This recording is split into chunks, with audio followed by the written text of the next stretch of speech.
हाय, मैं हूँ अमृता। मूवी की शुरुआत एक स्पेस मिशन से होती है जहाँ पे हम 4 एस्ट्रोनॉट को देखते हैं, जिसमें कैप्टन थियो कूपर, साइकाइट्रिस्ट डॉक्टर एमिली, तो वही इंजीनियर बग और कोल होते हैं। और इस पूरे मिशन का कंट्रोलर होता है वॉल्टर।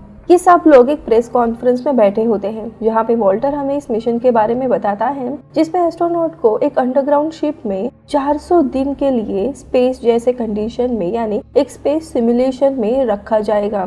और ये सारे एस्ट्रोनॉट कैसे बर्ताव करते हैं इनके ऊपर स्टडी की जाएगी और उनके स्टडीज की मदद से मिशन कंट्रोल टीम इंसानों को असल में स्पेस मिशन पे यानी केपलर मिशन के द्वारा स्पेस में भेजने वाली थी। लेकिन ये 400 दिन इन 4 एस्ट्रोनॉट के लिए बस एक सिमुलेशन होता है। अब आगे हम उन 4 एस्ट्रोनॉट को देखते हैं जो अंडरग्राउंड शिप में चले जाते हैं और यहीं से इनके पहले दिन की शुरुआत होती है। स्पेस सूट पहनते वक्त कोल बग से कहता है कि ये मिशन बस एक सिमुलेशन है, तो इनको हमारे स्टडीज से क्या ही मदद होगी। तभी बग कहता है कि उसे ये मिशन के सिमुलेशन होने या ना होने से कोई फर्क नहीं पड़ता, उसे ये काम पसंद है।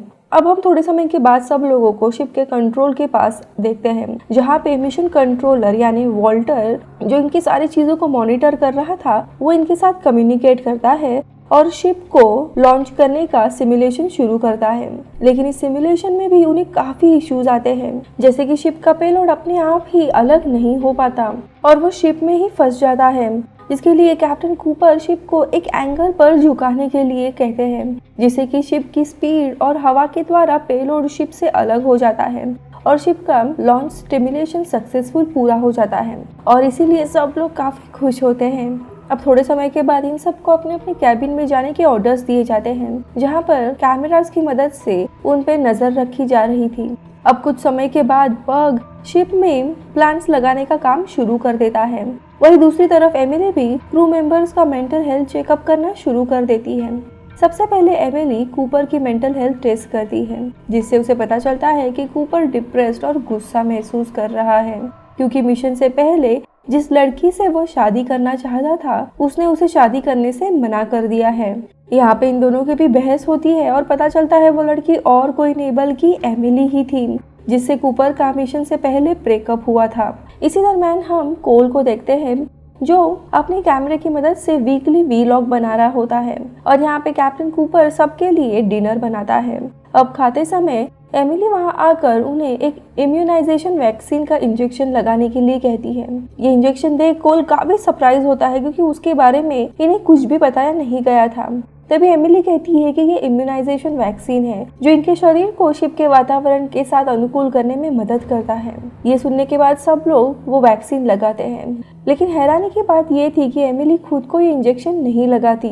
अब ऐसे ही देखते देखते 26 दिन बीत जाते हैं। एक दिन एमिली माइंड एक्सरसाइज के लिए क्रू मेंबर्स को एक गेम खेलने के लिए कहती है, लेकिन इसी दरम्यान अचानक से शिप काफी हिलने लगती है और उसके लाइट भी फ्लिकर होके अलार्म बजने लगते हैं। उन्हें लगता है कि उनकी शिप स्पेस में मौजूद किसी डेब्रिस से टकराई होगी या फिर अथॉरिटी शिप को कहीं और लेके जा रही है। ये देखकर कोल कहता है कि ये तो सिर्फ एक सिमुलेशन का हिस्सा था। उन्हें कुछ भी समझ नहीं आता, इसीलिए वो वॉल्टर से कनेक्ट करने की कोशिश करते हैं, लेकिन वॉल्टर के साथ कम्युनिकेशन नहीं होता। अब थोड़े समय के बाद शिप स्टेबल हो जाती है और सब लोग शिप में हुए डैमेज को सही करने में लग जाते हैं।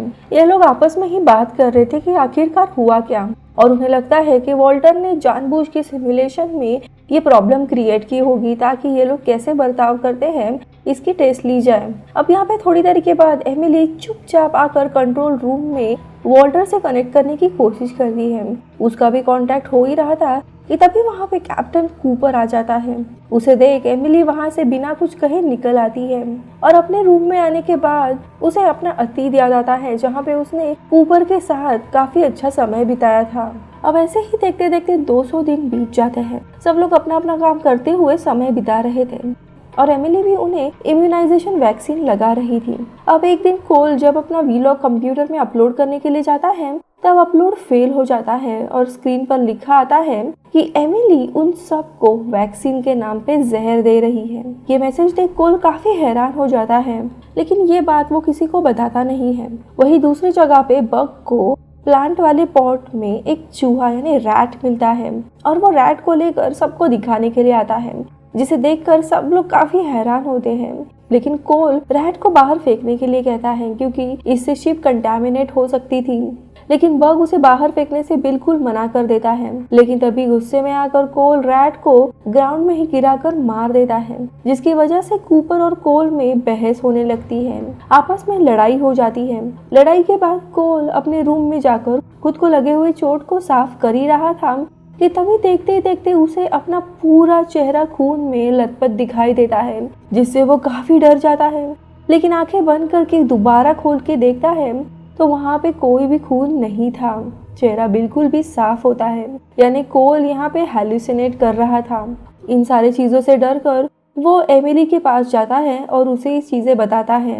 एमिली उसे कहती है कि ये सब डिहाइड्रेशन का नतीजा है, उसे काफी पानी पीना चाहिए। अब वहां से निकलने के बाद वो वापस वीलॉग अपलोड करने की कोशिश करता है, लेकिन फिर से अपलोड फेल हो जाता है और इस बार उसे मैसेज रिसीव होता है कि सारे क्रू मेंबर उसे यानी कोल को हेट करते हैं। ये देखकर कोल गुस्से में कीबोर्ड को तोड़ देता है।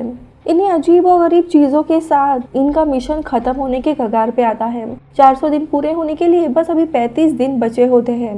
ऐसे ही एक दिन बग एमिली के पास आता और कहता है कि उसे अपने बेटे सैम को एक बार फिर से देखना है, क्योंकि 35 दिन भी उनके लिए काफी ज्यादा हो रहे थे। काफी डिप्रेस हो गए थे वे लोग। इसीलिए कूपर वॉल्टर से कनेक्ट करने की कोशिश करता है और पूछता है कि क्या ये सब उसके प्लान का ही हिस्सा है। तो वही दूसरी तरफ बग ने खुद को अपने कमरे में बंद कर लिया होता है और वह दीवार पर लाइंस की ड्राइंग बना रहा था। तभी उसे उसका बेटा सैम दिखाई देता है, जिसका पीछा करते हुए बग पाइप से होते हुए एक कमरे में पहुंच जाता है, जहाँ पे वो देखता है कि सैम झूल रहा होता है। वो उससे बात करता है, लेकिन बात करते करते अचानक से बग रो पड़ता है और वहीं पे लेट जाता है, यानी कि बग को भी हैलुसिनेशन हो रही थी। यहाँ पे उसका बेटा सैम नहीं था। अब आगे हम देखते हैं कूपर को शिप के गेट के यहाँ से आवाज सुनाई देती है, जैसे कोई शिप के अंदर आना चाहता हो। वे लोग आपस में बात करके फैसला करते हैं कि वो लोग शिप के गेट को नहीं खोलेंगे। रात में कोल को शिप से कुछ आवाजें सुनाई देती है, जिसे देखने के लिए वो अपने कमरे से बाहर आता है तो उसे एक डरावना आदमी दिखाई देता है। वो काफी डर जाता है, जोरों जोरों से चीखने लगता है। तभी वहाँ पे सारे क्रू मेंबर्स आ जाते हैं और उस डरावने आदमी को रोकने की कोशिश करते हैं। तभी वह आदमी बेहोश हो जाता है। तो एमिली उसका ट्रीटमेंट करती है और थोड़े समय के बाद सब लोग वापस अपने अपने कमरे में चले जाते हैं। लेकिन एमिली सोने से पहले काफी सारी टैबलेट्स खा लेती है, मानो उसे किसी बात का टेंशन हो।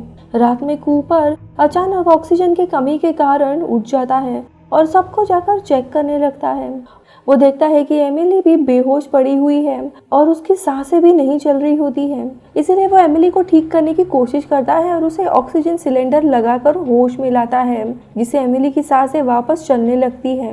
यहाँ पे सबको टेंशन हो रहा था और कुछ तो प्रॉब्लम थी शिप में, इसीलिए वो लोग रूम से बाहर जाकर उस डरावने आदमी को देखते हैं, लेकिन वो उन्हें कहीं पे भी दिखाई नहीं देता।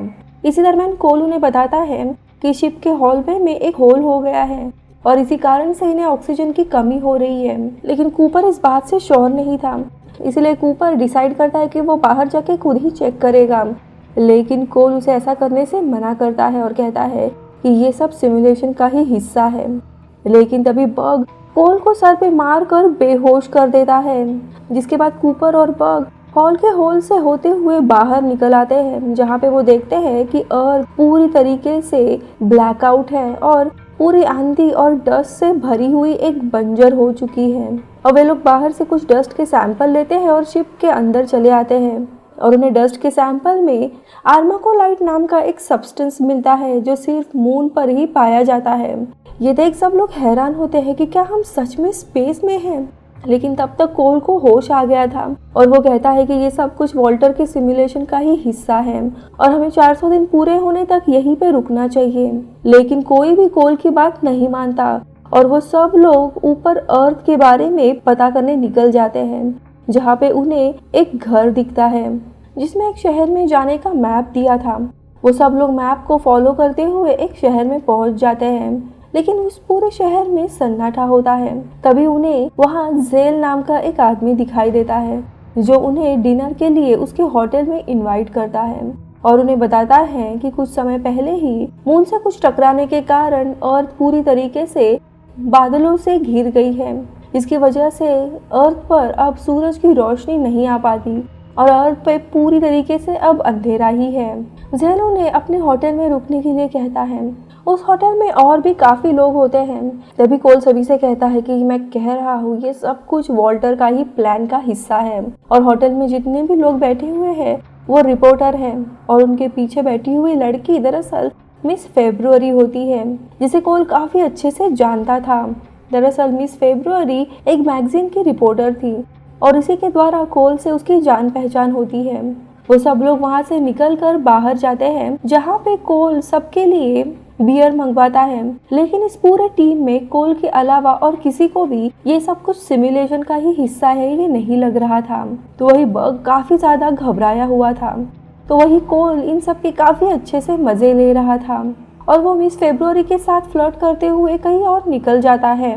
देखते देखते रात होती है, और ये तीनों भी कोल के लौटने का इंतज़ार करते हैं, लेकिन वो आता ही नहीं है। अब सोने के लिए वो तीनों ज़ेल के होटल में वापस जाते हैं, लेकिन बग पहरा देने के लिए एक जगह पे रुकता है, और बग वापस सैम को यानी उसके बेटे को याद करने लगता है। और हमें पता चलता है कि दरअसल बग का बेटा सैम काफ़ी समय पहले ही मर चुका है, और उसे सैम के बार बार हेलुसिनेशन हो रहे थे, और सैम का पीछा करते हुए वो ज़ेल यानी उस होटल ओनर के सामने पहुंच जाता है, और यहीं पे सीन कट हो जाता है।